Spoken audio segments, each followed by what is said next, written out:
Hello students, welcome to the ASPN classes. So ಇವತ್ತಿನ ದಿವಸ ನಾನು ನಿಮ್ಮ 3D ಚಾಪ್ಟ್ರಲ್ಲಿ ಬರುವಂಥ 5 ಮಾರ್ಕ್ಸ್ ಇಂಪಾರ್ಟೆಂಟ್ ಫಿಕ್ಸ್ ಕ್ವಶನ್ ಬಗ್ಗೆ ಡಿಸ್ಕಷನ್ ಮಾಡ್ತಾ ಇದ್ದೀನಿ. ಯಾಕಂದರೆ ಫಿಕ್ಸ್ ಯಾಕಪ್ಪ ಅಂತ ಹೇಳ್ತಾ ಇದ್ದೀನಿ ಅಂದರೆ, ಇರೋದು ನಿಮ್ಮಲ್ಲಿ 4 ಡೆರಿವೇಷನ್ಸ್ಗಳಿದ್ದಾವೆ. ಆ 4 ಡೆರಿವೇಷನ್ಗಳನ್ನೇ ರಿಪೀಟೆಡ್ ಆಗಿ ನಿಮಗೆ ಕೇಳ್ತಾ ಇದ್ದಾರೆ ಎಲ್ಲ ಎನ್ಯುವಲ್ ಎಕ್ಸಾಮಲ್ಲಿ. ಸೊ ಇದನ್ನು ನೀವು ಪರ್ಫೆಕ್ಟ್ ಮಾಡಿಬಿಟ್ರೆ, ಈ 4 ಇದ್ದಾವೆ, ಈ 4 ನೀವು ಪರ್ಫೆಕ್ಟ್ ಮಾಡಿಬಿಟ್ರೆ ಒಂದು ಕ್ವಶನ್ ಈಸಿಯಾಗಿ ನೀವು ತೊಗೋಬೋದು. 5 ಮಾರ್ಕ್ಸನ್ನು ಈಸಿಯಾಗಿ ನೀವು ತೊಗೊಳ್ಬೋದು. ಓಕೆ, ಸೊ ಹಾಗಾಗಿ ನಾನು ಇವತ್ತಿನ ದಿವಸ ಇದನ್ನು ಡಿಸ್ಕಷನ್ ಮಾಡ್ತಾ ಇದ್ದೀನಿ. ಹಾಗೆ ನಾನು ಹಿಂದಿನ ವೀಡಿಯೋದಲ್ಲಿ ಪ್ರೊಬ್ಯಾಬಿಲಿಟಿ ಬಗ್ಗೆ ಡಿಸ್ಕಷನ್ ಮಾಡಿದೆ. ಅವು 5 ಮಾರ್ಕ್ಸ್ ಇಂಪಾರ್ಟೆಂಟ್ ಕ್ವಶನ್ಗಳನ್ನು ಡಿಸ್ಕಷನ್ ಮಾಡಿದೆ. 6 ಕ್ವಶನ್ಗಳಿದ್ದಾವೆ.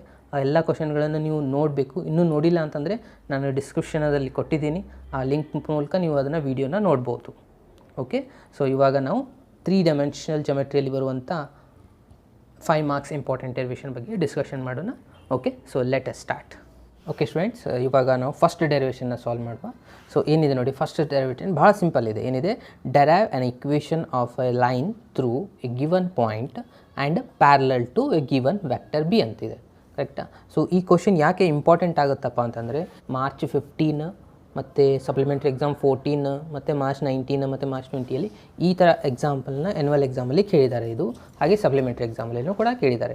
ಸೊ ಈ ಕ್ವಶನ್ ಮತ್ತೆ ಬರುವಂಥ ಚಾನ್ಸಸ್ ಭಾಳ ಇದೆ. ಹಾಗೆ ಇದು ಭಾಳ ಸಿಂಪಲ್ ಆಗಿರುವಂಥ ಒಂದು ಎಕ್ಸಾಂಪಲ್ ಆಗಿದೆ. ಸೊ ಹಾಗಾಗಿ ಇದನ್ನು ಕೇರ್ಫುಲ್ಲಾಗಿ ಅಬ್ಸರ್ವ್ ಮಾಡಿ. ಸೊ ಏನಿದೆಪ್ಪ ಅಂತಂದರೆ, ನಾನು ಭಾಳ ಒಂದು ಸಿಂಪಲ್ ಮೆಥಡಲ್ಲಿ ಇದನ್ನು ಎಕ್ಸ್ಪ್ಲೇನ್ ಮಾಡೋಕ್ಕೆ ಟ್ರೈ ಮಾಡ್ತೀನಿ. ಸೊ ಅದನ್ನು ಅಬ್ಸರ್ವ್ ಮಾಡಿ. ಫಸ್ಟ್ ಏನು ಮಾಡಬೇಕು, ಇವಾಗ ಇಕ್ವೇಷನ್ ಆಫ್ ದಿ ಲೈನ ನಾವು ಫೈಂಡ್ ಮಾಡಬೇಕಾಗಿರೋದು. ಸೊ ಅಂದರೆ ಮೊದಲು ನಾವು X axis, Y axis, Z axis ತೊಗೋಬೇಕು. ಯಾಕಂದರೆ ಇದು 3D ಇದೆ. ಓಕೆ, ನಾನು ಅದನ್ನು ಡ್ರಾ ಮಾಡ್ತಾ ಇದ್ದೇನೆ ಇವಾಗ. ಓಕೆ, ಸೊ ನಾನಿಲ್ಲಿ ಏನು ತೊಗೊಂಡಿದೆ, ಇದು ಎಕ್ಸ್ ಆಕ್ಸಿಸ್, ಇದು ವೈ ಆಕ್ಸಿಸ್ ಮತ್ತು ಇದು ಜೆಡ್ ಆಕ್ಸಿಸ್ ಅಂತ ಡಿನೋಟ್ ಮಾಡಿದೆ. ಓಕೆ, ಸೊ ಇವಾಗ ಏನಿದೆ, ಇಕ್ವೇಷನ್ ಆಫ್ ದಿ ಲೈನ್ ಅಂದರೆ ಒಂದು ಲೈನ್ ನಾವು ಇಲ್ಲಿಂದ ಡ್ರಾ ಮಾಡ್ಕೋಬೇಕು. ಸೊ ಒಂದು ಲೈನ್ ತೊಗೊಂಡ್ರೆ ಇದಕ್ಕೆ ನಾನು ಎಲ್ಲ ಲೈನ್ ಅಂತ ಕೊಡ್ತಾ ಇದ್ದೀನಿ. ಸೊ ಈ ಲೈನಿಂದ ಪ್ಯಾರಲ್ ಆಗಿರುವಂಥ ಇನ್ನೊಂದು ಲೈನನ್ನು ನಾವು ತೊಗೋಬೇಕು. ಕರೆಕ್ಟಾ? ಸೊ ಈ ಲೈನ್ ಪ್ಯಾರಲ್ ಆಗಿರೋ ಲೈನ್ ಏನಾಗಿರುತ್ತೆ, ಬಿ ವ್ಯಾಕ್ಟರ್ ಆಗಿರುತ್ತೆ. ಸೊ ಇಲ್ಲಿ ಈ ಪಾಯಿಂಟಲ್ಲಿ ನಾವು ಏನು ಮಾಡಬೇಕು, ಈ ಲೈನಿಂದ ಪಾಸ್ ಆಗುವಂಥ ಒಂದು ಪಾಯಿಂಟನ್ನು ತೊಗೋಬೇಕು. ಸರಿ, ಸ್ವಲ್ಪ ನಾನು ಇದನ್ನ ಎಕ್ಸ್ಟೆಂಡ್ ಮಾಡ್ತಾ ಇದ್ದೀನಿ. ಸೊ ಇದು ನಿಮ್ಮದು ಲೈನ್ ಎಲ್ ಆಗಿರುತ್ತೆ. ಸೊ ಇಲ್ಲಿ ಒಂದು ಪಾಯಿಂಟ್ನ ತೊಗೋತಾ ಇದ್ದೀನಿ. ಪಾಸಿಂಗ್ ಥ್ರೂ ಎ ಪಾಯಿಂಟ್ ತೊಗೋ ಅಂತ ಹೇಳಿದ್ದಾರೆ, given to the point A. ಅದಾದಮೇಲೆ ಈ ಪಾಯಿಂಟನ್ನು ನಾನು ಎ ಅಂತ ಡಿನೋಟ್ ಮಾಡ್ತೀನಿ. ಕರೆಕ್ಟಾ? ಸೊ ಇದನ್ನು ಇಲ್ಲಿ ಒರಿಜಿನ್ ಇರುತ್ತೆ, ಇದನ್ನು OA ಡ್ರಾ ಮಾಡ್ಕೋಬೋದು. ಇದು OA ಆಗುತ್ತೆ. ಸೊ ಅದಾದಮೇಲೆ ನಾನು ಒಂದು ಪೊಸಿಷನ್ ವ್ಯಾಕ್ಟರ್ ತೊಗೋತಾ ಇದ್ದೀನಿ. ಪೊಸಿಷನ್ ವ್ಯಾಕ್ಟರ್ ಅಂತಂದರೆ ಏನಿರುತ್ತೆ, OP ಅಂತ ಇರುತ್ತೆ. ಸೊ OPನ ನಾನು ಇಲ್ಲಿ P ಅಂತ ಡಿನೋಟ್ ಮಾಡ್ತಾ ಇದ್ದೀನಿ ಈ ಪಾಯಿಂಟ್ಗೆ. ಯಾವಾಗಲೂ ಪೊಸಿಷನ್ ವ್ಯಾಕ್ಟರ್ ತೊಗೊಂಡು ಸಾಲ್ವ್ ಮಾಡಬೇಕು ಇಕ್ವೇಷನ್ ಆಫ್ ದಿ ಲೈನ್ನ. ಓಕೆ, ಸೊ OA ತೊಗೊಂಡ್ರೆ ಇದ್ರದ್ದು ಡೈರೆಕ್ಷನ್ ಯಾವ ಥರ ಇರುತ್ತೆ, ಈ ಥರ ಇರುತ್ತಾ. ಸೊ ಅದಾದಮೇಲೆ OP ತೊಗೊಂಡ್ರೆ ಇದ್ರ ಡೈರೆಕ್ಷನ್ ಈ ಥರ ಇರುತ್ತೆ. ಸೊ ಇದು AP ಅಂತೂ ನಿಮ್ಗೆ ಗೊತ್ತಿದೆ, ಈ ಥರ ಇದೆ. ಕರೆಕ್ಟಾ? ಸೊ ಈ ಥರ ನೀವು ಡಯಾಗ್ರಾಮ್ ಡ್ರಾ ಮಾಡ್ಕೋಬೇಕು ಇವಾಗ. ಸೊ ಡಯಾಗ್ರಾಮ್ ಡ್ರಾ ಮಾಡಿದ ಮೇಲೆ ಇದ್ರದ್ದು ನಾವು ಸೊಲ್ಯೂಷನ್ ಯಾವ ಥರ ಮಾಡಬೇಕಪ್ಪ ಅಂತಂದರೆ, ಫಸ್ಟು ಇಲ್ಲಿ ಎ ಪಾಯಿಂಟ್ ಇದೆ. ಎ ಪಾಯಿಂಟ್ ಏನಾಗಿರುತ್ತಪ್ಪ ಅಂದರೆ, ನೀವು ಒಂದು ಪಾಯಿಂಟ್ ತೊಗೊಂಡಿದ್ದಾರೆ ಅಂದರೆ ಇದ್ರದ್ದು ಪಾಯಿಂಟ್ ನೀವು ಬರ್ಕೊಂಡ್ಬಿಡಬೇಕು. X1, Y1, Z1 ಆಗುತ್ತೆ. P ಪಾಯಿಂಟ್ ಹತ್ರ ಆಲ್ರೆಡಿ ನಿಮ್ಗೆ ಗೊತ್ತಿದೆ, ಇದು ಪೊಸಿಷನ್ ವ್ಯಾಕ್ಟರ್ ಇರುತ್ತೆ. ಇದ್ರದ್ದು ವ್ಯಾಕ್ಟರ್ ಆರ್ ಅಂತ ಡಿಫೈನ್ ಮಾಡಿರ್ತೀರ. ಸೊ ಇದು ಪೊಸಿಷನ್ ವ್ಯಾಕ್ಟರ್ದು X, Y, Z ಇದನ್ನಂತೂ ನಿಮ್ಗೆ ಗೊತ್ತಿದೆ. ಕರೆಕ್ಟಾ? ಸೊ ಈ ಥರ ಬರೆದ್ಮೇಲೆ ಇಲ್ಲಿ 2 ಪಾಯಿಂಟ್ನ ನೀವು ಸ್ಟಾರ್ಟಿಂಗ್ ಬರೀಬೇಕು. ಏನು ತೊಗೊಂಡಿದ್ದೀರಾ, ಲೈನ್ ಎಲ್ ತೊಗೊಂಡಿದ್ದೀರಾ, ಅದಾದಮೇಲೆ ಒಂದು ಪ್ಯಾರಲ್ ವ್ಯಾಕ್ಟರ್ ಬಿ ತೊಗೊಂಡಿದ್ದೀರಾ, ಆಮೇಲೆ ಪೊಸಿಷನ್ ವ್ಯಾಕ್ಟರ್ ತೊಗೊಂಡಿದ್ದೀರಾ. ಅದನ್ನೇ ನೀವು 2 ಲೈನ್ ನೀವು ಇಲ್ಲಿ ಬರೀಬೇಕು. ಸೊ ಯಾವ ಥರ ಬರೀಬೇಕು ಅನ್ನೋದು ನಾನು ಹೇಳ್ತಾ ಇದ್ದೀನಿ ನೋಡಿ. ಓಕೆ, ಇಲ್ಲಿ 2 ಪಾಯಿಂಟ್ನ ನಾನು ಬರಿತಾ ಇದ್ದೀನಿ. 2 ಪಾಯಿಂಟ್ ಏನು ಬರೀಬೇಕಪ್ಪ ಅಂದರೆ, ಒಂದು ಲೈನ್ ಇದು ಎಲ್ ಇದೆನಾ, ನಿಮ್ಮದು ಇದು ಲೈನ್ ಎಲ್. ಸೊ ಈ ಲೈನ್ ಎಲ್ ಏನಾಗಿದೆ, passing through the point A ಅಂತ ಈ ಪಾಯಿಂಟಿಂದ ಪಾಸಾಗಿ ಹೋಗಿದೆನಾ. ಅದಾದಮೇಲೆ and parallel to the vector B, ಈ ವ್ಯಾಕ್ಟರ್ ಬಿಗೆ ಪ್ಯಾರಲಲ್ ಆಗಿದೆನಾ. ಓಕೆ, ಅದನ್ನೇ ನೀವು ಇಲ್ಲಿ ಒಂದು ಲೈನ್ ಬರೀಬೇಕು. ಅದಾದಮೇಲೆ ಇನ್ನೊಂದು ಏನಿದೆ, P ಪಾಯಿಂಟ್ ಅಂತ ತೊಗೊಂಡಿದ್ದೀರಾ. P ಪಾಯಿಂಟ್ ಏನಿದೆ ನೋಡಿ, point on the line L with position vector R. ಇದು ಪೊಸಿಷನ್ ವ್ಯಾಕ್ಟರ್ ಆರ್ ಇದನ್ನು ಆರನ್ನ ಅಷ್ಟೇ ಬರೀದು. ಕರೆಕ್ಟಾ? ಸೊ ಇದಾದಮೇಲೆ ಏನು ಮಾಡಬೇಕಂದ್ರೆ, OA ಈಸ್ ಈಕ್ವಲ್ಸ್ ಟು ನಾವು ಇಲ್ಲಿ ಬರೀಬೇಕು. OA ಈಸ್ ಈಕ್ವಲ್ಸ್ ಟು ಏನಾಗುತ್ತೆ ನೋಡಿ, OA ಈಸ್ ಈಕ್ವಲ್ಸ್ ಟು ಇದಕ್ಕೆ ನಾವು ವ್ಯಾಕ್ಟರ್ ಎ ಅಂತ ಡಿನೋಟ್ ಮಾಡ್ಕೋಬೇಕು. ಗೊತ್ತಾಯ್ತಾ? ಸೊ ಇದಕ್ಕೆ ವ್ಯಾಕ್ಟರ್ ಎ ಅಂತ ಡಿನೋಟ್ ಮಾಡಿದರೆ ಇಲ್ಲಿ OA is equals to vector A. So usually ನೀವು ಯಾವ ಥರ ಬರೀತಿದ್ರಿ, ವ್ಯಾಕ್ಟರ್ಸ್ಗಳನ್ನು ವ್ಯಾಕ್ಟರ್ ಕಾಂಪೊನೆಂಟ್ ಫಾರ್ಮ್ ಒಳಗೆ ಬರೆದ್ರೆ ಇದನ್ನು ನೀವು vector A is equals to ಬರೆದ್ರೆ ಇಲ್ಲೇನಿತ್ತು, ಡೈರೆಕ್ಷನ್ ರೇಷ್ಯೂಸ್ X1 ಇತ್ತಲ್ಲ. So X1 I cap plus Y1 J cap plus Z1 K cap ಈ ಥರ ಬರಿತಾ ಇದ್ರಿ. ಸೊ ಇದನ್ನು ನೀವು ಈ ಥರ ಬರೆದ್ರೂ ಕರೆಕ್ಟ್, ನೀವೆಲ್ಲ ವ್ಯಾಕ್ಟರ್ ಕಂಪ್ಲೀಟ್ ಆಗಿ. ನಾನು ಇಲ್ಲಿ ಸಿಂಪಲ್ ವೇ ಒಳಗೆ ನೀವು ಮಾಡ್ತಾ ಇದ್ದೀರಿ ಅಂತಂದರೆ, ನಾನು ಏನು ಬರ್ತಾ ಇದ್ದೀನಿ, ಬ್ರೆಡ್ ಪಾಯಿಂಟ್ಸ್ ಮಾತ್ರ ಬರೀಕೋತಾ ಇದ್ದೀನಿ. ಅದು ಕೂಡ ಕರೆಕ್ಟ್ ಆಗುತ್ತೆ. x1 y1 z1 ಇಷ್ಟೇ ಬರೆದ್ರೆ ಕೂಡ ಕರೆಕ್ಟ್ ಆಗುತ್ತೆ. ಇದು ಕ್ಲಿಯರ್ ಆಯಿತಾ? ಸೊ ಇದಾದಮೇಲೆ ಇನ್ನೊಂದೇನಿದೆ, ಪೊಸಿಷನ್ ವ್ಯಾಕ್ಟರ್ ಒಂದಿದೆ. ಸೊ ಅದೊಂದು ಬರ್ಕೊಂಬೇಡಿ. O P vector is equals to ಇದನ್ನು ಡಿನೋಟ್ ಮಾಡಿದರೆ ವ್ಯಾಕ್ಟರ್ ಆರ್ ಅಂತ. ಸೊ ಇದ್ರದ್ದು ರಿಸಲ್ಟ್ ಏನೇನಾಗುತ್ತೆ ನೋಡಿ, x, y, z. ಇದಂತೂ ನಿಮಗೆ ಗೊತ್ತೇ ಇದೆ ಆಲ್ರೆಡಿ. ಇದು ಪೊಸಿಷನ್ ವ್ಯಾಕ್ಟರ್ ಆಗುತ್ತೆ. ಸೊ ಅದಾದಮೇಲೆ ವ್ಯಾಕ್ಟರ್ ಬಿ ಒಂದಿದೆ. ಸೊ ವ್ಯಾಕ್ಟರ್ ಬಿಗೆ ಇದು ಪ್ಯಾರಲಲ್ ವ್ಯಾಕ್ಟರ್. ಸೊ ಇದ್ರದ್ದು ಡೈರೆಕ್ಷನ್ ರೇಷಿಯೋಸ್ ಏನಾಗಿರುತ್ತಪ್ಪ ಅಂದರೆ a, b, c ಆಗಿರುತ್ತೆ. ಇದು ನಿಮಗೆ ಗೊತ್ತಿರಬೇಕು. ಇಷ್ಟು ಬರೆದ್ರೆ ಸಾಕು. ಇದರಲ್ಲಿ ಏನೇನಿದೆ ಅನ್ನೋದನ್ನು ನಾನು ಇಲ್ಲಿ ರಿಪ್ರೆಸೆಂಟ್ ಮಾಡಿದ್ದೀನಿ. ಸೊ ಇದಾದಮೇಲೆ ನೀವು ಮಾಡಬೇಕಾಗಿರೋದು ವ್ಯಾಕ್ಟರ್ ಫಾರ್ಮು ಮತ್ತು ಕಾರ್ಟೇಷನ್ ಫಾರ್ಮು. ಈ ಎರಡು ರಿಸಲ್ಟ್ನ ನೀವು ಪ್ರೂವ್ ಮಾಡಿಬಿಟ್ರೆ ಈ 5 ಮಾರ್ಕ್ಸ್ ನಿಮಗೆ ಬಂದುಬಿಡುತ್ತೆ. ಅದು ಕೂಡ ಈಸಿಯಾಗಿದೆ, ಏನೂ ಡಿಫಿಕಲ್ಟ್ ಆಗಿಲ್ಲ. ಓಕೆ, ಸ್ಟಾರ್ಟ್ ಮಾಡುವ. ಮೊದಲನೇದಾಗಿ ವ್ಯಾಕ್ಟರ್ ಫಾರ್ಮ್. ಓಕೆ, ಸೊ ಇವಾಗ ಫಸ್ಟು ವ್ಯಾಕ್ಟರ್ ಫಾರ್ಮ್ನ ಸ್ಟಾರ್ಟ್ ಮಾಡೋಣ. ವ್ಯಾಕ್ಟರ್ ಫಾರ್ಮ್ ಸ್ಟಾರ್ಟ್ ಮಾಡಬೇಕಂದ್ರೆ ಇದರಲ್ಲಿ ಯಾವ ಥರ ಪ್ರೂವ್ ಮಾಡಬೇಕಂದ್ರೆ, ಈಗ ನೋಡಿ, ಈ ಲೈನ್ ಎಲ್ಲ ಬಿ ವ್ಯಾಕ್ಟರ್ ಜೊತೆ ಪ್ಯಾರಲಲ್ ಇದೆಯಾ, ಅದನ್ನೇ ನಾನು ಇಲ್ಲಿ ಬರ್ತೀನಿ. L is a parallel to B. Okay, so ಯಾವಾಗ ಎರಡು ಲೈನ್ ಪ್ಯಾರಲಲ್ ಇರುತ್ತವೆ ಆವಾಗ ರಿಸಲ್ಟ್ ಏನು ತೊಗೋಬೇಕಪ್ಪ ಅಂದರೆ, ಇಲ್ಲಿ ಎ ಪಿ ಅಂತ ತೊಗೋಬೋದಾ, ಈ ಲೈನ್ ರಿಸಲ್ಟ್ ನಾನು ಇಲ್ಲಿ ಎ ಇದೆ, ಇಲ್ಲಿ ಪಿ ಇದೆ, ಅಂದರೆ ಎ ಪಿ ರಿಸಲ್ಟ್ ಅಂತ ತೊಗೋಬೋದಾ. Okay, so A P vector is parallel to the B vector ಅಂತಂದರೆ, ಯಾವಾಗ A P is parallel to B ಅಂತಂದರೆ ಅವಾಗ ನೀವು ಲ್ಯಾಂಬ್ಡಾ ಇಂಟು ಬಿ ಅಂತ ಬರೀಬೋದು. ಕರೆಕ್ಟಾ? ಇದು ರೂಲ್ ಇದೆ, ಇದು ನಿಮಗೆ ಗೊತ್ತಿರಬೇಕು. ಕರೆಕ್ಟಾ? ಯಾವುದೇ ಎರಡು ವ್ಯಾಕ್ಟರ್ ಪ್ಯಾರಲ್ ಆಗಿತ್ತಂದರೆ ಅದರ ರಿಸಲ್ಟ್ ಏನಂತ ಬರೀಕೋಬೋದು ನಾವು ಇಲ್ಲಿ, A P vector is equals to lambda into lambda ಅಂದರೆ ಎನಿ ಕಾನ್ಸ್ಟೆಂಟ್ ಆಗುತ್ತೆ. ಇವಾಗ ಇದಕ್ಕೆ 2 ಇಂಟು ಬಿ ವ್ಯಾಕ್ಟರ್ ಮಾಡಿ ಅವಾಗೂ ಅದು ಪ್ಯಾರಲ್ ಆಗೇ ಇರುತ್ತೆ. ಇದಕ್ಕೆ ಇನ್ನೊಂದು 2 ಮಲ್ಟಿಪ್ಲೈ ಮಾಡಿದ್ರೆ ಇದು ಎಕ್ಸ್ಟೆಂಡ್ ಆಗಿರುತ್ತೆ ಅಷ್ಟೇ ಮಾತ್ರ. ಅವಾಗ ಎರಡು ರಿಸಲ್ಟ್ ಪ್ಯಾರಲ್ ಆಗಿರುತ್ತಾ. ಇದಕ್ಕೆ 3 ಮಲ್ಟಿಪ್ಲೈ ಮಾಡಿದರೆ ಅದೇ ಎಷ್ಟು ಎಕ್ಸ್ಟೆಂಡ್ ಆಗುತ್ತೆ, ಆದರೂ ಕೂಡ ಇದು ಲ್ಯಾಂಬ್ಡಾ ಪ್ಯಾರಲ್ ಆಗೇ ಇರುತ್ತಲ್ಲ ಇದ್ರ ಜೊತೆ. ಸಾರಿ, ಎಲ್ ಲೈನ್ ಜೊತೆ ಈ ಬಿ ವ್ಯಾಕ್ಟರ್ ಪ್ಯಾರಲ್ ಆಗೇ ಇರುತ್ತೆ. ಹಾಗಾಗಿ ಈ ರಿಸಲ್ಟ್ನ ನೀವು ತೊಗೊಳ್ಳೋದು ಮರಿಬಾರ್ದು. ಓಕೆ, ಸೊ ಇದು ಸಿಕ್ತಾ? ಸೊ ಇದಾದಮೇಲೆ ಇಲ್ಲಿ ಒಂದು ನಾನು ಟ್ರಯಾಂಗಲ್ನ ಅಬ್ಸರ್ವ್ ಮಾಡಿ. ಈ ಡೈಗ್ರಾಮಲ್ಲಿ ಯಾವುದು ಟ್ರಯಾಂಗಲ್ ಕಾಣಿಸ್ತಾ ಇದೆ, ಒ ಎ ಪಿ ಅನ್ನೋದು ಟ್ರಯಾಂಗಲ್ ಇದೆಯಾ. ಸೊ ಆ ಟ್ರಯಾಂಗಲ್ನ ನಾನು ತೊಗೋತಾ ಇದ್ದೀನಿ. From triangle O A P. Okay, ಈ ಟ್ರಯಾಂಗಲಲ್ಲಿ ಏನಿದೆ ನೋಡಿ. ಓಕೆ, ಸೊ ಇವಾಗ ಟ್ರಯಾಂಗಲ್ ಒ ಎ ಪಿ ತೊಗೊಂಡೆ. ಸೊ ಈ ಟ್ರಯಾಂಗಲ್ ಒ ಎ ಪಿನ ನಾನು ಇಲ್ಲಿ ಡ್ರಾ ಮಾಡ್ತಾಯಿದ್ದೀನಿ ನೋಡಿ ಸಪ್ರೇಟಾಗಿ. ಇಲ್ಲಿ ಒ ಇದೆ, ಒರಿಜಿನ್ ಪಾಯಿಂಟು ಈ ಥರ ಇದೆ, ಇದು ಪಾಯಿಂಟ್ ಎ. ಅದಾದಮೇಲೆ ಇದು ಪಿ ಪಾಯಿಂಟ್ ಇದೆ, ಅದಾದಮೇಲೆ ಇಲ್ಲಿ ಒ ಎ ಇದೆ. ಕರೆಕ್ಟಾ? ಸೊ ಇದು ಎ ಪಿ ಡೈರೆಕ್ಷನ್ ಈ ಥರ ಇದೆ. ಸೊ ಈ ಟ್ರಯಾಂಗಲಲ್ಲಿ ನಾವು addition of a vector formula apply ಮಾಡಬೇಕು. ವ್ಯಾಕ್ಟರ್ ಎಡಿಷನ್ ಫಾರ್ಮುಲಾ ಅಂತ ನೀವು ಸ್ಟಡಿ ಮಾಡಿದ್ದೀರಾ. ಸೊ ವ್ಯಾಕ್ಟರ್ ಎಡಿಷನ್ ಫಾರ್ಮುಲಾ ಏನಿದೆ ಅಂತಂದರೆ, ಸೊ ಇದಕ್ಕೆ ನೀವು ಎ ಅಂತ ಕೊಟ್ಟಿದ್ದೀರಾ, ಇದಕ್ಕೆ ಆರ್ ಅಂತ ಕೊಟ್ಟಿದ್ದೀರಾ. ಸೊ ಇದನ್ನು ಯಾವ ಥರ ಬರೀಬೇಕಂದ್ರೆ, A plus A P is equals to O P ಆಗುತ್ತೆ. ಯಾವ ಥರ ಅಂದರೆ, ಯಾವಾಗಲೂ ಎಡಿಷನ್ ವ್ಯಾಕ್ಟರ್ ತೊಗೊಂಡ್ರೆ ಈ ಥರ ನೀವು ಸ್ಟಾರ್ಟ್ ಮಾಡಿದರೆ, ಇದು ನಿಮ್ಮದು ಇನಿಷಿಯಲ್ ಪಾಯಿಂಟ್, ಇದು ಟರ್ಮಿನಲ್ ಪಾಯಿಂಟು. ಓಕೆ, ಇಲ್ಲಿ ಪಾಯಿಂಟ್ ಎ ಇದೆ. ಸೊ ಇದಾದಮೇಲೆ ನೀವು ನೆಕ್ಸ್ಟ್ ವ್ಯಾಕ್ಟರ್ ನೀವು ಸ್ಟಾರ್ಟ್ ಮಾಡಬೇಕಂದ್ರೆ ಅದು ಇಲ್ಲಿಂದನೇ ಸ್ಟಾರ್ಟ್ ಆಗಿರಬೇಕು. ಅದರದ್ದು ಡೈರೆಕ್ಷನ್ ಈ ಥರನೇ ಇರಬೇಕು. ಇಲ್ಲಿ ಈ ಥರನೇ ಇದೆನಾ. ಸೊ ಇಲ್ಲಿ ಪಿ ಇದೆ. ಅದಾದಮೇಲೆ ಇದ್ರದ್ದು ಆನ್ಸರ್ ಏನಾಗುತ್ತೆ ಅಂದರೆ, ಈ ಫಸ್ಟ್ ವ್ಯಾಕ್ಟರ್ದು ಇನಿಷಿಯಲ್ ಪಾಯಿಂಟು, ಸೆಕೆಂಡ್ ವ್ಯಾಕ್ಟರ್ದು ಟರ್ಮಿನಲ್ ಪಾಯಿಂಟ್ ಎರಡು ಜಾಯಿನ್ ಆಗುತ್ತಲ್ಲ, ಅದು ನಿಮ್ಮದು ಎ ಪ್ಲಸ್ ಬಿ ಆಗಿರುತ್ತೆ. ಸಪೋಸ್ ನೀವು ಇದಕ್ಕೆ ಎ ಕೊಟ್ಟಿದ್ದು, ಇದಕ್ಕೆ ಬಿ ವ್ಯಾಕ್ಟರ್ ಅಂತ ಕೊಟ್ಟಿದ್ರೆ ಈ ಎರಡು ರಿಸಲ್ಟ್ ಸಮ್ ಇಲ್ಲಿರುತ್ತೆ ಈ ವ್ಯಾಕ್ಟರ್ ರಿಸಲ್ಟಲ್ಲಿ. ಅದನ್ನೇ ನಾವು ಏನೇನು ಬರ್ಕೊಂಡಿದ್ದೀವಿ, O A plus A P is equals to ಏನಾಗುತ್ತೆ ನಮ್ಮದು ಒ ಪಿ ಆಗುತ್ತೆ. ಇದು ವ್ಯಾಕ್ಟರ್ ಎಡಿಷನ್ ಫಾರ್ಮುಲಾ ಗೊತ್ತಾಯ್ತಾ? ಸೊ ಅದನ್ನೇ ನಾನು ಇಲ್ಲಿ ಯೂಸ್ ಮಾಡ್ತಾ ಇದ್ದೀನಿ. ಏನಿದೆ, O A plus A P is equals to O P. ಈ ವ್ಯಾಕ್ಟರ್ ಎಡಿಷನ್ ನಿಮ್ಗೆ ಗೊತ್ತಿದ್ದರೆ ನಿಮ್ದು ಅರ್ಧ ಪಾರ್ಟ್ ಮುಗಿದ ಹಾಗೇನೆ, ಇದರಲ್ಲಿ ಏನೂ ಡಿಫಿಕಲ್ಟ್ ಆಗೋದಿಲ್ಲ. ಇದು ಗೊತ್ತಾಯ್ತಾ ಯಾವ ಥರ ತೊಗೋಬೇಕಂತ? Okay, so O A is equals to ಏನು ಡಿನೋಟ್ ಮಾಡಿದರೆ, ವ್ಯಾಕ್ಟರ್ ಎ ಅಂತ ಡಿನೋಟ್ ಮಾಡಿದರೆ ಅದನ್ನು ಇಲ್ಲಿ ಬರ್ಕೊಂಬಿಡಿ. ಅದಾದಮೇಲೆ ಎ ಪಿ ವ್ಯಾಕ್ಟರ್ ಅಂದರೆ ಏನು ಬಂದಿದೆ ನೋಡಿ, ಇಲ್ಲಿ ಲ್ಯಾಂಬ್ಡಾ ಇಂಟು ಬಿ ಇದೆಯಾ, ಅದನ್ನು ನಾನು ಇಲ್ಲಿ ಯೂಸ್ ಮಾಡ್ಕೋತಾ ಇದ್ದೀನಿ. ಅದರ ರಿಸಲ್ಟ್ನ lambda into B vector is equals to O P ಅಂತಂದರೆ ಏನಿದೆ ನೋಡಿ, ವ್ಯಾಕ್ಟರ್ ಆರ್ ಇದೆ, ಅದಂತರ ಪೊಸಿಷನ್ ವ್ಯಾಕ್ಟರ್ ಇದೆ. ಓಕೆ ಬಂತ? ಸೊ ಇದು ನಿಮ್ಮದು vector R is equals to ಏನು ಬಂದಿದೆ ನೋಡಿ, A plus lambda into B. So ಇದನ್ನು ಯಾವ ಥರ ಬರೀಬೇಕಂದ್ರೆ, ಇಲ್ಲಿ R vector R is equals to ಇಲ್ಲಿಂದ ಬರ್ದೇನೆ vector A plus lambda into B ಬಂತಲ್ಲ. ಸೊ ಇದನ್ನು ನೀವೇನಂತ ಹೇಳ್ತೀರಾ, ವ್ಯಾಕ್ಟರ್ ಫಾರ್ಮ್ ಅಂತ ಹೇಳ್ತಾರೆ. ವ್ಯಾಕ್ಟರ್ ಫಾರ್ಮ್ ಇಲ್ಲಿಗೆ ಮುಗಿದೋಯ್ತು. ಜಸ್ಟ್ ಏನಿದೆ, ಟ್ರಯಾಂಗಲ್ ಫಾರ್ಮುಲಾ ಹಾಕಿದ್ದೀರಾ, ಟ್ರಯಾಂಗಲ್ ಒಳಗೆ addition of a vector formula ಹಾಕಿದ್ದೀರಾ. ಅದಾದಮೇಲೆ ಅದ್ರ ವ್ಯಾಲ್ಯೂಸ್ ಫಿಲಪ್ ಮಾಡಿ ಬರೆದ್ಬಿಟ್ರೆ ಇದು ವ್ಯಾಕ್ಟರ್ ಫಾರ್ಮ್ ಕಂಪ್ಲೀಟ್ ಆಯಿತು. ಇನ್ನು ನೆಕ್ಸ್ಟ್ ಬರೋದು Cartesian form. So Cartesian form ಭಾಳ ಈಸಿ ಇದೆ ನೋಡಿ, ಅದು ಕೂಡ. ಓಕೆ, ಸೊ ನೆಕ್ಸ್ಟ್ ಏನದು, ಕಾರ್ಟೇಷನ್ ಫಾರ್ಮ್ ಮಾಡಬೇಕು. ಇದೊಂದು ಮಾಡಿಬಿಟ್ರೆ ನಿಮ್ಮದು ಇದ್ರದ್ದು ಡೆರಿವೇಷನ್ ಕಂಪ್ಲೀಟ್ ಆಗಿ ಹೋಗ್ಬಿಡುತ್ತೆ. ಸೊ ಕಾರ್ಟೇಷನ್ ಫಾರ್ಮ್ ಮಾಡಬೇಕಂದ್ರೆ ಯಾವಾಗಲೂ ನೀವೇನು ಯೂಸ್ ಮಾಡ್ಕೋಬೇಕಂದ್ರೆ, ವ್ಯಾಕ್ಟರ್ ಫಾರ್ಮ್ದು ಏನು ಬಂದಿದೆ ರಿಸಲ್ಟ್ ಅದನ್ನು ಯೂಸ್ ಮಾಡ್ಕೋಬೇಕು. ಏನು ಬಂದಿದೆ ನೋಡಿ ನಮ್ಮದು ವ್ಯಾಕ್ಟರ್ ಫಾರ್ಮ್ದು result, vector R is equals to vector R is equals to vector A plus lambda into vector B. ಇದು ನಮ್ಮದು ರಿಸಲ್ಟಾ. ಓಕೆ, ಸೊ ಇಲ್ಲಿ vector R is equals to ಏನು ಬಂದಿದೆ ನೋಡಿ, ನಾವು ಸ್ಟಾರ್ಟಿಂಗಲ್ಲಿ ಏನು ತೊಗೊಂಡಿದ್ವಿ ಇದನ್ನೇ ಬರ್ಕೊಂಡ್ಬಿಟ್ರೆ ಮುಗೀತು. ಇಲ್ಲಿ ಕಂಪ್ಲೀಟಾಗಿ ವೆಕ್ಟರ್ ಬರೀಕ್ಕಿಂತಲೂ ನಾವು ಡೈರೆಕ್ಷನ್ ರೇಷಿಯೋಸ್ನೇ ಬರ್ಕೋತಾ ಇದ್ದೀನಿ. ಏನಿದೆ ಎಕ್ಸ್ ಕಮ ವೈ ಕಮ ಝೆಡ್ ಇದೆ. ಆಮೇಲೆ ವೆಕ್ಟರ್ ಎದು ಏನಿದೆ ನೋಡಿ x1 y1 z1 ಇದೆ plus lambda into vector B ಏನಿದೆ a b c ಇದೆ. ಸೊ ಎ ಬಿ ಸಿನ ಬರ್ಕೊಂಡಿದ್ದೀನಿ.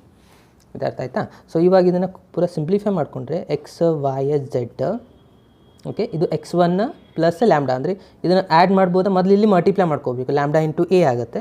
ಅದಾದಮೇಲೆ ಆ್ಯಡ್ ಮಾಡ್ಕೋಬೇಕು. ಇಲ್ಲಿ ಫಸ್ಟ್ ರಿಸಲ್ಟ್ ಮಾತ್ರ ಆ್ಯಡ್ ಮಾಡಬೇಕು, ಕರೆಸ್ಪಾಂಡಿಂಗ್ ಎಲಿಮೆಂಟ್ಸ್ನ ನೀವು ಆ್ಯಡ್ ಮಾಡ್ತಾ ಹೋಗಬೇಕು. ಕರೆಕ್ಟ್? ಯಾಕಂದರೆ ಇದು ಐ ರಿಸಲ್ಟ್ ಇರುತ್ತೆ, ಇದು ಜೆ, ಆಮೇಲೆ ಇದು ಕೆ ಇರುತ್ತೆ. ಓಕೆ, ಸೊ ಇದು ಏನಾಗುತ್ತೆ ನೋಡಿ x1 ಪ್ಲಸ್ ಇಲ್ಲಿ ಲ್ಯಾಂಬ್ಡಾ ಇಂಟು ಎ ಮಾಡಿದರೆ ಲ್ಯಾಂಬ್ಡಾ ಎ ಆಯಿತಾ, ಒಂದು ರಿಸಲ್ಟ್ ನಮಗೆ ಸಿಕ್ತು. ಅದೇ ರೀತಿ ಇಲ್ಲಿ y1 ಇದೆ ಅಂದರೆ y1 ಪ್ಲಸ್ ಲ್ಯಾಂಬ್ಡಾ ಇದಕ್ಕೆ ಬಿ ಮಲ್ಟಿಪ್ಲೈ ಮಾಡಿದರೆ ಲ್ಯಾಂಬ್ಡಾ ಇಂಟು ಬಿ. ಅದಾದಮೇಲೆ ಇನ್ನೊಂದು ರಿಸಲ್ಟ್ ಏನಿದೆ z1 ಇದೆ. So z1 plus lambda into C ಆಯಿತು. ಏನು ಮಾಡಿದೆ ನಾನು ಫಸ್ಟ್ ಲ್ಯಾಂಬ್ಡಾ ಇದು ಮೂರಕ್ಕೂ ಮಲ್ಟಿಪ್ಲೈ ಮಾಡಿ ಇದ್ರ ಜೊತೆ ಆ್ಯಡ್ ಮಾಡಿದೆ. ಇವಾಗ ಇದು ಆನ್ಸರ್ ಬಂತು. ಸೊ ಇವೆರಡು ರಿಸಲ್ಟ್ಸ್ ಈಕ್ವಲ್ ಇದೆ ಅಂದರೆ ಇದು ಕರೆಸ್ಪಾಂಡಿಂಗ್ ರಿಸಲ್ಟ್ಸ್ನು ಈಕ್ವಲ್ ಆಗಲೇಬೇಕಾ? ಓಕೆ, ಸೊ ನಾನು ಇದ್ರಾಗ ಒಂದು ರಿಸಲ್ಟ್ನ ತೊಗೋತಾ ಇದ್ದೀನಿ. ಯಾವುದು? ಫಸ್ಟ್ ರಿಸಲ್ಟ್ ಏನಿದೆ ಎಕ್ಸ್ ಇಸ್ ಈಕ್ವಲ್ಸ್ ಟು ಏನಾಯ್ತು ಇವಾಗ x1 plus lambda into A ಆಯಿತು. ಕರೆಕ್ಟಾ? ಇದರಲ್ಲಿ ನಾವು ಲ್ಯಾಂಬ್ಡಾ ವ್ಯಾಲ್ಯೂನ ಫೈಂಡ್ ಮಾಡ್ಕೋಬೇಕು. ಏನಾಗುತ್ತೆ ನೋಡಿ, ಇದನ್ನು ನಾನು ಈ ಸೈಡ್ ಶಿಫ್ಟ್ ಮಾಡಿದರೆ ಏನಾಗುತ್ತೆ, ಇಲ್ಲಿ lambda A as it is ಬರೀತಾ ಇದ್ದೀನಿ. x1ನ ಈ ಸೈಡ್ ಶಿಫ್ಟ್ ಮಾಡಿದರೆ x ಮೈನಸ್ x1 ಆಗುತ್ತೆ. ಅದಾದಮೇಲೆ lambda is equals to X minus x1 divided by A ಆಯಿತು. ಯಾಕಂದರೆ ಇಲ್ಲಿ ಎ ಮಲ್ಟಿಪ್ಲೈ ಇದೆ, ಈ ಸೈಡ್ ತೊಗೊಂಬಂದರೆ ಡಿವೈಡೆಡ್ ಬೈ ಬಂತು. ಓಕೆ, ಒಂದು ರಿಸಲ್ಟ್ ನಮ್ಗೆ ಸಿಗ್ತಾ. ಅದೇ ರೀತಿ ನಾನು ಇಲ್ಲಿ ತೊಗೋದು ನೆಕ್ಸ್ಟ್ ರಿಸಲ್ಟ್ ಏನಿದೆ ನೋಡಿ, y ಈಸ್ ಈಕ್ವಲ್ಸ್ ಟು ತೊಗೋತಾ ಇದ್ದೀನಿ. y is equals to y1 plus lambda into B ಇದೆ. ಸೊ ಇದರಲ್ಲಿನೂ ಸೇಮ್ ಮಾಡ್ತಾಯಿದ್ದೀನಿ, ಲ್ಯಾಂಬ್ಡಾ ಇಂಟು ಬಿ ಇಲ್ಲೇ ಬರೋದು, y1 ಈ ಸೈಡ್ ಶಿಫ್ಟ್ ಮಾಡಿದರೆ y ಮೈನಸ್ y1 ಆಗುತ್ತೆ. ಅದಾದಮೇಲೆ ಇಲ್ಲಿ ಲ್ಯಾಂಬ್ಡಾ ಈಸ್ ಈಕ್ವಲ್ಸ್ ಏನಾಗುತ್ತೆ, y minus y1 divided by B ಬರುತ್ತೆ. ಸಿಮಿಲರ್ಲಿ ನೆಕ್ಸ್ಟ್ ರಿಸಲ್ಟ್ನು ಅದೇ ರೀತಿ ಆಗುತ್ತಾ? ಓಕೆ, ಇಲ್ಲಿ ಏನಾಗುತ್ತೆ ನೋಡಿ, ಏನಿದೆ z ಈಸ್ ಈಕ್ವಲ್ಸ್ ಟು ಈ z ರಿಸಲ್ಟ್ ಈಸ್ ಈಕ್ವಲ್ಸ್ ಏನಾಗುತ್ತೆ last result z1 plus lambda into C ಇದೆ. ಸೊ ಇದರಲ್ಲಿನೂ ನಾನು z1 ಈ ಸೈಡ್ ಶಿಫ್ಟ್ ಮಾಡಿಕೊಂಡ್ರೆ lambda into C is equals to z minus z1, ಆಮೇಲೆ lambda is equals to z minus z1 divided by C. ಎಲ್ಲ result lambda ಬಂದಿದೆನಾ? So lambda ಅಂದರೆ ಟೋಟಲಾಗಿ ನಾವು ಲ್ಯಾಂಬ್ಡಾ ಈಸ್ ಈಕ್ವಲ್ಸ್ ಅಂದರೆ ಇವೆಲ್ಲ ವ್ಯಾಲ್ಯೂಸ್ನು ಈಕ್ವಲ್ ಆಗಲೇಬೇಕು. ಸೊ ಏನೇನು ಬಂದಿದೆ ನಮ್ಮದು ಈಕ್ವಲ್ ಆಗುವಂಥ results, X minus x1 divided by A is equals to y minus y1 divided by B is equals to z minus z1 divided by C. So ಇದು ನಿಮ್ಮದು Cartesian form. Okay, so ಎಷ್ಟು ಮಾಡಿದರೆ ನಿಮ್ಮದು complete derivation complete ಆಯಿತು. ಏನಿದೆ ಇದರಲ್ಲಿ difficulty ಇದೆ? ಏನೂ ಇಲ್ಲ, ಈಸಿಯಾಗಿದೆ. ಸೊ ಇಲ್ಲಿ ವೆಕ್ಟರ್ ಫಾರ್ಮ್ ತೊಗೋಬೇಕಂದ್ರೆ ನಿಮ್ಗೆ ಏನು ಗೊತ್ತಿರಬೇಕು, addition of a vector formula ಗೊತ್ತಿದೆ, ಮುಗೀತು. ಅದಾದಮೇಲೆ ಇಲ್ಲಿ ಇದನ್ನು ನೀವು ನೆನಪಿನಲ್ಲಿ ಇಟ್ಕೊಂಡಿರ್ಬೇಕು. ಯಾವುದು? ಪ್ಯಾರಲ್ ಇದ್ದಾಗ A P is equals to lambda into B, ಇದು ಈಸಿಯಾಗಿ ಬಂದುಬಿಡುತ್ತೆ. ಅದಾದಮೇಲೆ ಇಲ್ಲಿ ಅಂತೂ ಯಾವ್ಯಾವ ವ್ಯಾಲ್ಯೂಸ್ ಇದ್ದಾವೆ ಅದನ್ನ ಹಾಕಿ ಸಿಂಪ್ಲಿಫೈ ಮಾಡಿ ಲ್ಯಾಂಬ್ಡಾ ವ್ಯಾಲ್ಯೂನ ಫೈಂಡ್ ಮಾಡ್ಕೊಂಡ್ಬಿಟ್ರೆ ಮುಗೀತು, ನಿಮ್ಮದು ಕಾರ್ಟೇಷನ್ ಫಾರ್ಮ್ ಬರುತ್ತೆ. ಓಕೆ, ಸೊ ಇದು 4 ಸತಿ ಬಂದಿದೆ, ಈ ಸತಿನೂ ಮತ್ತು ಬರುವಂಥ ಚಾನ್ಸಸ್ ಭಾಳ ಇದೆ. ಸೊ ಹಾಗಾಗಿ ಇದನ್ನು ಪರ್ಫೆಕ್ಟ್ ಮಾಡ್ಕೊಳ್ಳಿ. ಓಕೆ, ಇನ್ನು ನೆಕ್ಸ್ಟ್ ಡೆರಿವೇಷನ್ಗೆ ಹೋಗುವ ಸೆಕೆಂಡ್ ಒನ್. ಓಕೆ ಸ್ಟೂಡೆಂಟ್ಸ್, ಇವಾಗ ಸೆಕೆಂಡ್ ಎಕ್ಸಾಂಪಲ್ನ ಸಾಲ್ವ್ ಮಾಡುವ. So derive an equation of the line passing through 2 given points. Okay, ಇದು ನಮ್ಮದು ಸೆಕೆಂಡ್ ಡೆರಿವೇಷನ್ ಆಗಿದೆ. ಸೊ ಇದು ಕೂಡ ಭಾಳ ಇಂಪಾರ್ಟೆಂಟ್ ಇದೆ ನೋಡಿ. ನಿಮ್ಮ ಸಪ್ಲಿಮೆಂಟ್ರಿ ಎಕ್ಸಾಮ್ 17 ಮತ್ತು ಸಪ್ಲಿಮೆಂಟ್ರಿ ಎಕ್ಸಾಮ್ 18 ಕೇಳಿದ್ದಾರೆ. 2 ಸತಿ ಸಪ್ಲಿಮೆಂಟ್ರಿ ಎಕ್ಸಾಮಲ್ಲೇ ಬಂದಿದೆ. ಅದೇ ರೀತಿ ನೋಡಿ ಇಲ್ಲಿ ಆ್ಯನ್ಯುವಲ್ ಎಕ್ಸಾಮಲ್ಲಿನೂ ಕೂಡ ಬಂದಿದೆ. ಒಂದೇ ಇಯರಲ್ಲಿ ಮಾರ್ಚಲ್ಲಿನೂ 18 ಕೇಳಿದ್ದಾರೆ ಆ್ಯನ್ಯುವಲ್ ಎಕ್ಸಾಮ್. ಅದೇ ರೀತಿ ಸಪ್ಲಿಮೆಂಟ್ರಿನಲ್ಲಿ ಇದೇ ಎಕ್ಸಾಂಪಲ್ಲೇ ಬಂದಿದೆ. ಓಕೆ, ಸೊ ಹಾಗಾಗಿ ಇದು ಭಾಳ ಇಂಪಾರ್ಟೆಂಟ್ ಆಗುತ್ತೆ. ಸೊ ಕೇರ್ಫುಲ್ಲಾಗಿ ಅಬ್ಸರ್ವ್ ಮಾಡಿ. ಏನಿದೆ ಅಂದರೆ derive an equation of the line, ಇದನ್ನು ಲೈನ್ ಇಕ್ವೇಷನೇ ಮಾಡಬೇಕು. ಇಲ್ಲಿ passing through 2 given points, 2 points line ಮೇಲೆ ಪಾಸ್ ಆಗೋದು. ಹಿಂದಿನ ನಾವು ಒಂದು ಪಾಯಿಂಟ್ ಪಾಸ್ ಆಗಿತ್ತು ಮತ್ತು ಒಂದು ಪ್ಯಾರಲ್ ವ್ಯಾಕ್ಟರ್ ತೊಗೊಂಡಿದ್ವಿ. ಬಟ್ ಇಲ್ಲಿ ಏನಾಗುತ್ತೆ, ಒಂದೇ ಲೈನಲ್ಲಿ 2 ಪಾಯಿಂಟ್ಸ್ ಪಾಸ್ ಆಗಿ ಹೋದರೆ ಅವಾಗೆಲ್ಲ ಇಕ್ವೇಷನ್ ಆಫ್ ದಿ ಲೈನ್ ಏನಾಗುತ್ತೆ ಅನ್ನೋದನ್ನು ಫೈಂಡ್ ಮಾಡಬೇಕು. ಓಕೆ, ಸೊ ಇದು ಕೂಡ ಸಿಂಪಲ್ ಆಗಿದೆ. ಸೊ ಕೇರ್ಫುಲ್ಲಾಗಿ ಅಬ್ಸರ್ವ್ ಮಾಡಿ. ಓಕೆ, ಸೊ ಮೊದಲಿಗೆ ನಾವು ಏನು ಮಾಡ್ಕೋಬೇಕು, ಇವಾಗ X axis, Y axis, Z ಆ್ಯಕ್ಸಿಸ್ನ ಡ್ರಾ ಮಾಡ್ಕೋಬೇಕು. ಇದು ಏನಾಗುತ್ತೆ, ಎಕ್ಸ್ ಆ್ಯಕ್ಸಿಸ್, ಇದು ವೈ ಆ್ಯಕ್ಸಿಸ್, ಇದು ಜೆಡ್ ಆ್ಯಕ್ಸಿಸ್ ಇರುತ್ತೆ. ಸೊ ಇದರಲ್ಲಿ ಇದು ಒಂದು ಲೈನ್ ತೊಗೊಂಡಿದ್ದೆ ನಾನು. ಸೊ ಇದು ಏನಾಗುತ್ತೆ, ನಿಮ್ಮದು ಲೈನ್ ಎಲ್ ಆಗುತ್ತೆ. ಕರೆಕ್ಟಾ? ಸೊ ಈ ಲೈನಲ್ಲಿ 2 ಪಾಯಿಂಟ್ನ ನಾವು ತೊಗೊಳ್ಬೇಕಾಗಿರೋದು. ಯಾಕೆ 2 ಪಾಯಿಂಟ್ಸ ಪಾಸಿಂಗ್ ಅಂತ ಹೇಳಿದ್ದಾರೆ. ಸೊ 2 ಲೈನ್ ಅಂದರೆ ನಾನು ಈ ಪಾಯಿಂಟ ಒಂದು ಇಲ್ಲಿ ತೊಗೋತಾ ಇದ್ದೀನಿ, ಇದು ಪಾಯಿಂಟ್ ಎ. ಕರೆಕ್ಟಾ? ಸೊ ಇನ್ನೊಂದು ಪಾಯಿಂಟ್ ಏನು ಮಾಡ್ತಾ ಇದ್ದೀನಿ, ಇಲ್ಲಿ ತೊಗೋತಾ ಇದ್ದೀನಿ, ಇದು ಪಾಯಿಂಟ್ ಬಿ ಆಗಿರುತ್ತೆ. ಕರೆಕ್ಟಾ. So A point B point ತೊಗೊಂಡು ಇದು ಏನಾಗಿರುತ್ತೆ ಅಂದರೆ ಇದು ಪೊಸಿಷನ್ ವ್ಯಾಕ್ಟರ್ ಎಲ್ಲದರಲ್ಲೂ ನೀವು ತೊಗೊಳ್ಳೇಬೇಕು, ನಾನು ಆಲ್ರೆಡಿ ಹೇಳಿದೆ ನಾನು. ಸೊ ಇದು ನಿಮ್ಮದು ಪೊಸಿಷನ್ ವ್ಯಾಕ್ಟರ್ ಪಿ ಅಂತ ಡಿನೋಟ್ ಮಾಡ್ತೀರಾ, ಇದು ಪಿ ಪಾಯಿಂಟ್ ಆಗುತ್ತೆ, ಕರೆಕ್ಟಾ. ಸೊ ಇದು ಪಿ ಪಾಯಿಂಟ್ ಆಯಿತು, ಇದು ಎ ಬಿ ಅನ್ನೋದು 2 ಪಾಯಿಂಟ್. ಈ 2 ಪಾಯಿಂಟ್ ಇದು ತೊಗೊಂಡಾಗ ಈ ಲೈನ್ದು ಇಕ್ವೇಷನ್ ಏನಾಗುತ್ತೆ ಅನ್ನೋದನ್ನು ನಾವು ಫೈಂಡ್ ಮಾಡಬೇಕು. ಅಗೇನ್ ಇದು ಲೈನ ಎಲ್ ಅಂತ ನಾನು ಕೊಟ್ಟಿದ್ದೀನಿ, ಕರೆಕ್ಟಾ. ಸೊ ಇವಾಗ ಎ ಪಾಯಿಂಟ್ ತೊಗೊಂಡ್ರೆ ಇದ್ರದ್ದು ನಾವು ಪಾಯಿಂಟ್ಸ್ ಕೋಆರ್ಡಿನೇಟ್ಸ್ ಬರೆದ್ರೆ ಏನಾಗಿರುತ್ತೆ ಅಂದರೆ x1 y1 z1 ಅಂತ ಇರುತ್ತೆ. ಬಿ ಪಾಯಿಂಟ್ಸದು x2 y2 z2 ಆಗುತ್ತೆ, ಕರೆಕ್ಟಾ. ಪಿ ಪಾಯಿಂಟ್ ಅಂದರೆ ಆಲ್ರೆಡಿ ನಿಮಗೆ ಗೊತ್ತಿದೆ. ಸೊ ಇದಕ್ಕೆ ನೀವು ಏನಂತ ಡಿನೋಟ್ ಮಾಡ್ತೀರಾ, ವೆಕ್ಟರ್ ಆರ್ ಅಂತ ಡಿನೋಟ್ ಮಾಡ್ತೀರಿ, ಯಾವುದಿದು ಪೊಸಿಷನ್ ವೆಕ್ಟರ್ಗೆ, ಕರೆಕ್ಟಾ. ಸೊ ಅದೇ ರೀತಿ ನಾನಿಲ್ಲಿ ಒ ಎ ವ್ಯಾಕ್ಟರ್ಗೆ ಎ ವ್ಯಾಕ್ಟರ್ ಅಂತ ಡಿನೋಟ್ ಮಾಡ್ತಾಯಿದ್ದೀನಿ, ಒ ಬಿ ವ್ಯಾಕ್ಟರ್ಗೆ ಬಿ ಅಂತ ಸ್ಮಾಲ್ ಲೆಟರ್ ಬಿ ಅಂತ ಡಿನೋಟ್ ಮಾಡ್ತಾಯಿದ್ದೀನಿ. ಇದು ಕ್ಲಿಯರ್ ಆಯಿತಾ ಡಯಾಗ್ರಾಮಲ್ಲಿ ಏನೇನು ಡ್ರಾ ಮಾಡಬೇಕು ಅಂತ. ಸೊ ಒಂದು ಲೈನ್ ತೊಗೊಂಡು ಅದರದ್ದು 2 ಪಾಯಿಂಟ್ಸ್ ತೊಗೊಂಡು ಸೊ ಇದನ್ನು ಒಂದು ಪೊಸಿಷನ್ ವ್ಯಾಕ್ಟರ್ ಪಿ ತೊಗೋಬೇಕು. ಪಿ ಪಾಯಿಂಟ್ ನೀವು ಬರೆದ್ರೆ ಅದ್ರದ್ದು ಏನಾಗಿರುತ್ತೆ ಹೇಳಿ, x, y, z ಆಗಿರುತ್ತಾ. ಸೊ ಅದನ್ನು ಕೂಡ ಬರೀತಿದ್ರೆ ಬರ್ಕೊಂಬಿಡಿ, x, y, z. ಓಕೆ, ಇಷ್ಟು ಬರೆದ್ರೆ ಇದು ಮುಗೀತು. ಸೊ ಇಲ್ಲಿ ಒಂದು 2 ಲೈನ್ ಬರೀಬೇಕಲ್ಲ. ಇವಾಗ ಏನೇನು ಲೈನ್ ತೊಗೊಂಡಿದ್ರೆ, ಲೈನ್ L1 ತೊಗೊಂಡಿದ್ರೆ ಅದ್ರ ಮೇಲೆ ಪಾಯಿಂಟ್ ಏನೇನಾಗಿದೆ ಅನ್ನೋದನ್ನು ಸೊ ಒಂದು 2 ಲೈನನ್ನು ನೀವು ಇಲ್ಲಿ ಬರೀಕೊಳ್ಬೇಕಾಗತ್ತೆ. ಸೊ ನಾನು ಇಲ್ಲಿ ಬರಿತಾ ಇದ್ದೀನಿ ಲೈನ್ L1 ಏನು ತೊಗೊಂಡಿದ್ದೀರಾ ಇಲ್ಲಿ ಲೈನ್ ಅನ್ನೋದು. So line is passing through 2 points. ಈ ಲೈನ್ ಯಾವುದರಿಂದ ಪಾಸ್ ಆಗಿದೆ, ಎ ಮತ್ತು ಬಿ ಪಾಯಿಂಟ್ 2 ಪಾಯಿಂಟಿಂದ ಪಾಸ್ ಆಗಿದೆನಾ, ಅದನ್ನೇ ನಾವು ಇಲ್ಲಿ ಒಂದು ಲೈನ್ ಬರ್ಕೋಬೇಕು. ಅದಾದಮೇಲೆ ಆರ್ ಅನ್ನೋದು ಏನಾಗಿದೆ ಇಲ್ಲಿ, ಈ ವ್ಯಾಕ್ಟರ್ ಅನ್ನೋದು ಪೊಸಿಷನ್ ವ್ಯಾಕ್ಟರ್ ಆಗಿದೆನಾ. So position vector of a point P ಅಂತ ಬರ್ಕೋಬೇಕು. ಅದಾದಮೇಲೆ ಎ ವ್ಯಾಕ್ಟರ್ನ ಏನಂತ ಡಿನೋಟ್ ಮಾಡಿದ್ದೀರಾ, ಒ ಎ ಅಂತ ಡಿನೋಟ್ ಮಾಡಿದ್ದೀರಾ. ಸೊ ಒ ಎ ಅಂತಂದರೆ ಏನಿದೆ ಇಲ್ಲಿ, x1 y1 z1 ಇದೆ, ಅದನ್ನು ನಾನು ಪಾಯಿಂಟ್ಸ್ ಬರೆದಿದ್ದೀನಿ. ಇಲ್ಲಾಂದರೆ ನೀವು ವ್ಯಾಕ್ಟರ್ ಫಾರ್ಮ್ ಒಳಗೂ ಬರೀಬೋದು, ಕಾಂಪೋನೆಂಟ್ ಫಾರ್ಮ್ ಅಂದರೆ x1 i cap plus y1 j cap plus z1 k cap ಆ ಥರನೂ ಬರೀಬೋದು. ಓಕೆ, ಇದು ಈಜಿಯೆಸ್ಟ್ ವೇ. ಆಮೇಲೆ ಬಿ ವ್ಯಾಕ್ಟರ್ ಏನು ಡಿನೋಟ್ ಮಾಡಿದ್ರೆ, ಒ ಬಿ ಅಂತ ಡಿನೋಟ್ ಮಾಡಿದರೆ ಅದರ ರಿಸಲ್ಟ್ ಏನಿದೆ x2 y2 z2 ಇದೆ. ಆಮೇಲೆ ಒ ಪಿ ಅಂತಂದರೆ ವ್ಯಾಕ್ಟರ್ ಆರ್ ಇದೆ, x, y, z ಇದಂತೂ ನಿಮಗೆ ಗೊತ್ತಿದೆ, ಕರೆಕ್ಟಾ. ಸೊ ಇದಾದಮೇಲೆ ನಾವು ಏನು ಸ್ಟಾರ್ಟ್ ಮಾಡುವ, ಡೈರೆಕ್ಟಾಗಿ ವ್ಯಾಕ್ಟರ್ ಫಾರ್ಮ್ ಮತ್ತು ಕಾರ್ಟೇಷಿಯನ್ ಫಾರ್ಮ್ 2 ಮಾಡಿಬಿಟ್ರೆ ಇದು ಡೆರಿವೇಷನ್ ಕಂಪ್ಲೀಟ್ ಆಗುತ್ತೆ.